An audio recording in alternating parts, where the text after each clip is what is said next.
In this video, I team up with the Dutch Way, and we'll be riding through the Wateringse Veld community of the Hague, Netherlands, and the Daybreak community in South Jordan, Utah. Make sure you subscribe to both channels at the Dutch Way and Bike Quest with Mike West, and hit that for new video notifications. This video will be about not just bikes, and it will compare many elements of these two communities. It's like a comparison of apples and peren. No, we are comparing apples and oranges. Can we reach a consensus by using the Dutch polder model? So we compare oranges and pears? Okay, let's compare sinaasappels and peren. Wait, did you just say pineapples and pears? Maybe I will let you figure that one out. Enough with the fruit, let's focus on our rides. This electrical house is in the style of the local architecture where the voltage is reduced to 230 and 420 volts. The bridge and the trail between the houses offers an extra route through the neighborhood, which is lit after dark. A fence may be 2 meters high between the backyards and next to a house, but in front of a house the maximum is 1 meter. As of May 2021, cyclists in Utah may treat stop signs as a yield, which helps reduce the number of stops one needs to make. This street is fairly narrow at 26 feet of asphalt and is called a two-way yield street since two drivers cannot pass each other when both sides have on-street parking. Driveways are located in the backs of these homes, which eliminates many auto-pedestrian conflict points. This two-way street has the same width as in Daybreak, but is defined differently. Two-way streets are 15 to 18 feet wide. Parking along a street requires 5 extra feet. One-way streets are 12 feet wide. The word school zone is laid with white and grey concrete bricks of 4 by 8 inches. Almost all schools are funded by the government, and the choice of school is completely free and not tied to a district. Children from 4 to 12 years old go to one of the 2 primary schools in this building. And there's also a childcare center for children up to 4 years old. From the age of 8, children start walking or biking to school on their own. At the end of primary school, almost every child goes independently. Although 1,000 students go to school every day, there are only 4 short-term parking spaces for parents who drop off their child. Some children will eat their own packed lunch at school, but many children go home for lunch at noon. We are just passing an elementary school where the building faces the street and puts the front door right to the sidewalk. There's still a good number of off-street parking stalls, as is typical for a U.S. suburb. A high rate of the 1,000 5 to 12-year-old children who attend here are walking and biking to get to school. 5 fewer buses are needed and fewer parents drive their children in Daybreak than at the school in the nearby suburb of Lehigh. The school is next to a large park with vast play areas and facilities for sports and swimming. The school is centrally located to prioritize walkability, which reduces the need for parents to drive their kids to school. 8-foot wide sidewalks are made with 1 by 1 foot grey concrete tiles. The streets are paved with 2.5 by 8 inch red brick. And the parking spots are paved with grey concrete bricks of 4 by 8 inches. The brick street surface helps to reduce vehicle speed as it is a textured surface.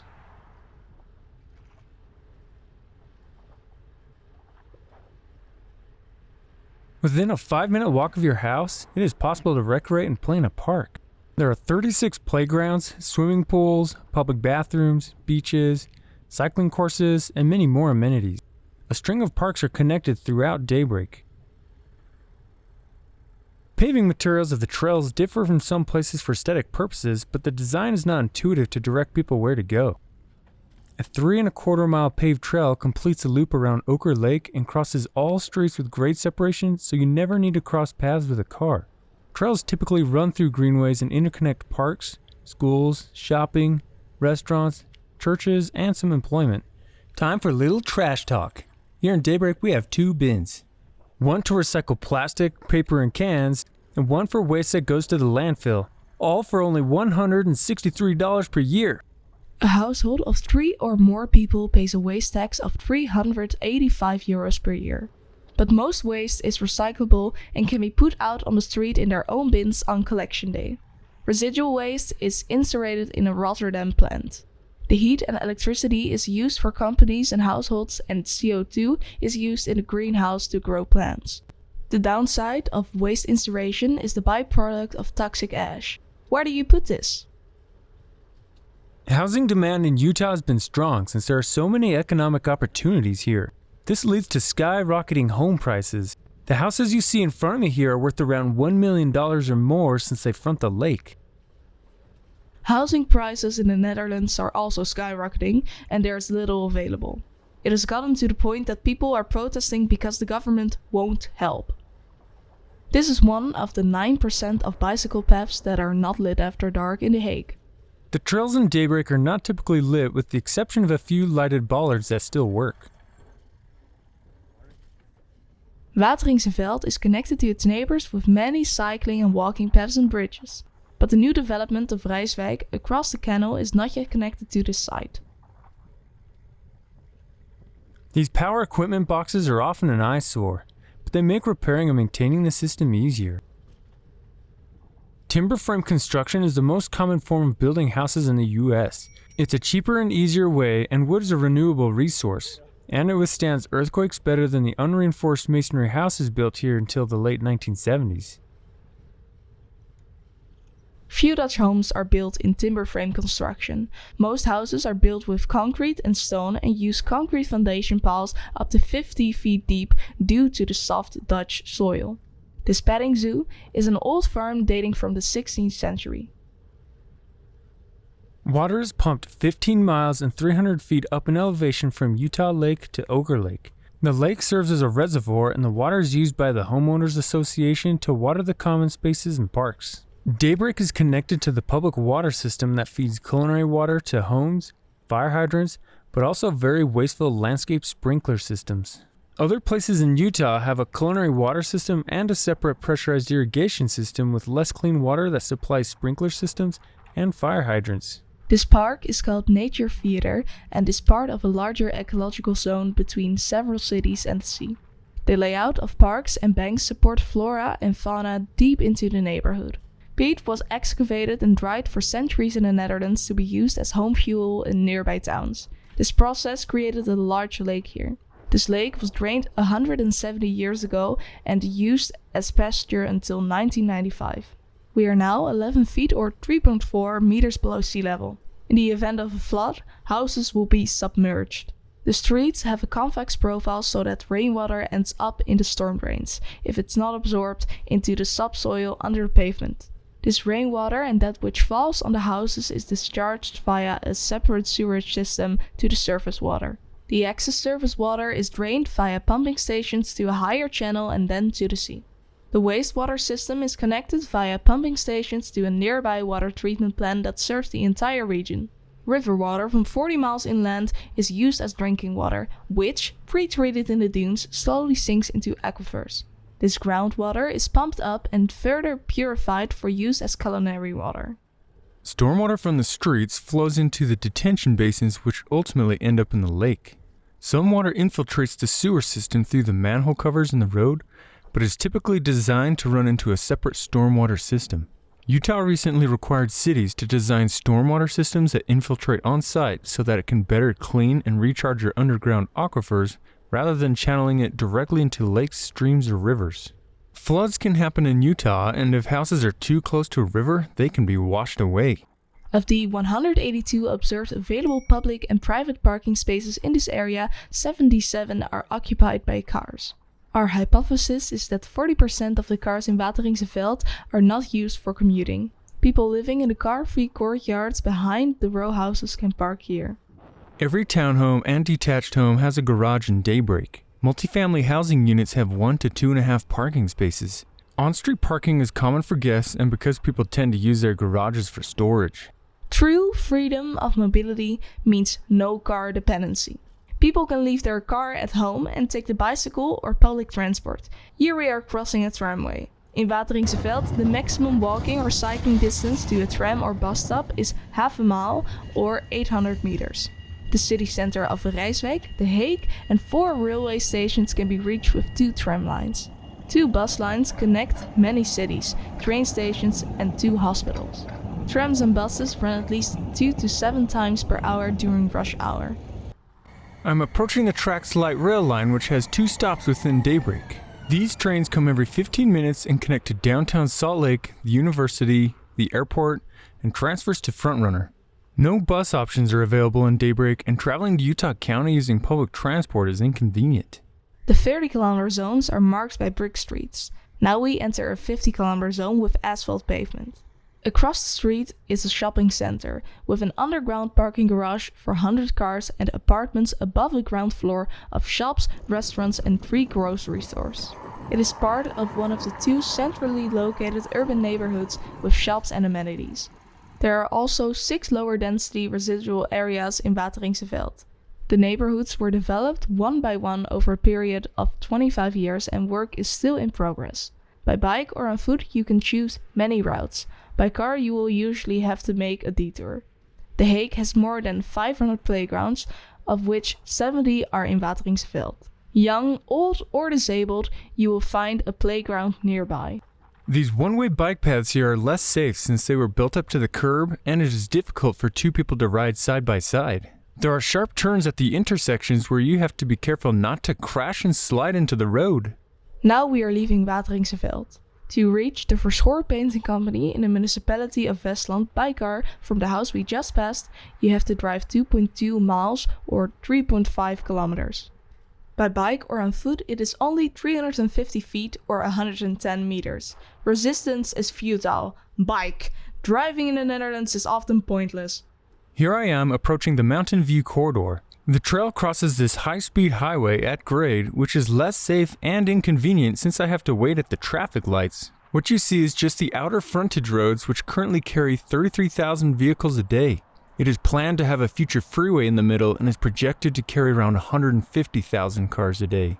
This future freeway will also serve many new developments, including the large proposed Olympia Hills planned community, which will have around 20,000 residents. I believe well-designed, grade-separated crossings need to be planned with any improvements to this massive highway. Farther ahead is a bicycle tunnel under one of the busiest provincial roads in the Netherlands that serves 71,000 vehicles per day. This road is part of the ring road of The Hague. 600,000 people live within this ring. 1 million people in and around The Hague use this ring road. From a newly constructed roundabout, Wateringse Veld will be connected to the widened provincial road with a viaduct.